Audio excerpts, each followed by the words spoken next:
My name is Julie Stewart, and I'm living in Lawrence, Kansas, where I've been for 24 years right now. I want to thank you for taking time to watch this message today. It's a message that is probably unlike a lot of stories that you might hear.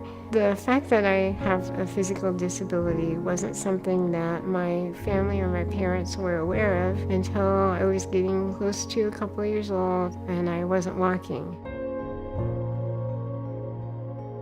They diagnosed the condition I have as something called Werdnig-Hoffmann's disease.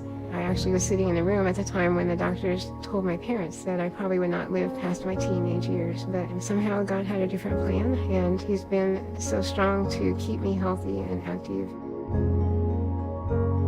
So even though I am using a powered wheelchair, for the last 20 plus years have been privileged to drive my own car.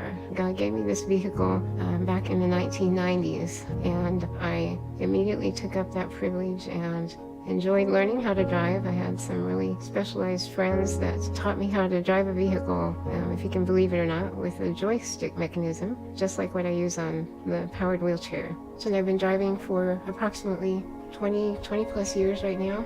I've been driving the same vehicle for that entire time. Just a few weeks ago, that vehicle decided to give it up. He had been through some trials, and we had serviced it with some really special technicians who were incredibly knowledgeable of the driving system that I used. But one Saturday night, as I was getting ready to get in and go to a meeting at my church, the driving system failed on me, and I knew that that was the last I was going to be able to drive my car. Driving might seem kind of insignificant because we're all so used to it. It's something that's kind of par for the course for most people's lives. You get to be 16 years old, you start driving, and you don't stop until you're sometimes 9 years old. My life pretty dramatically changed by the fact that I was able to drive. I was able, with that, to be able to get out. I've spent days at the lake just by myself, enjoying the calmness and the peacefulness of that. I've met people in my community that I would never have met. Being able to drive has just opened up many doors of freedom for me. Without this particular type of driving system and vehicle, I am someone who has to rely on another person to change their entire schedule, to come and help me get where I need to be, whether it's to a trip to Walmart, to my dentist, or to get back and forth to church. If I had not had this, I wouldn't have had the opportunity to be involved in a church fellowship like I have been. I know that people are so gracious and generous, but it is really a chore to get in and out of a vehicle without this special driving equipment for me. Transportation services are actually a challenge for me because of the types of vehicles and the rough rides that provides for me.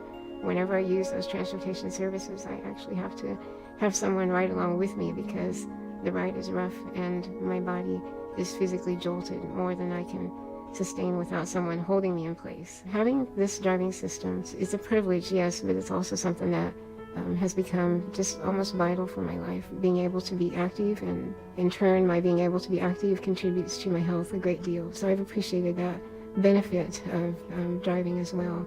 It's a condition I've lived for all of my life. The fact that I could get out and drive is a pivotal point in my life, as we all experience pivotal things in our life, and that would definitely be one for me, to become all of a sudden more able to engage in my community almost like everybody else. So I'm looking forward to continuing that with the help of all my friends. As you can imagine, with a project like this, it requires a lot of money. Money is not something that's easy for a lot of us, and this particular expense is something that is a little insurmountable for me and my income. So I'm appealing to friends and you all, whomever is able to view this story, and whomever God's hand might touch your heart, to help out with the expenses. It's a dollar figure that is kind of like a mountain to me, but as I've come to know, God is a mountain mover, and He works through the hands and the lives of people around me every day in really significant ways. So thank you so much for allowing me to share, and for anything that you feel led to do, to pray for this endeavor and to support it financially with any gift that you feel led to supply. So I appreciate that. Thank you so much.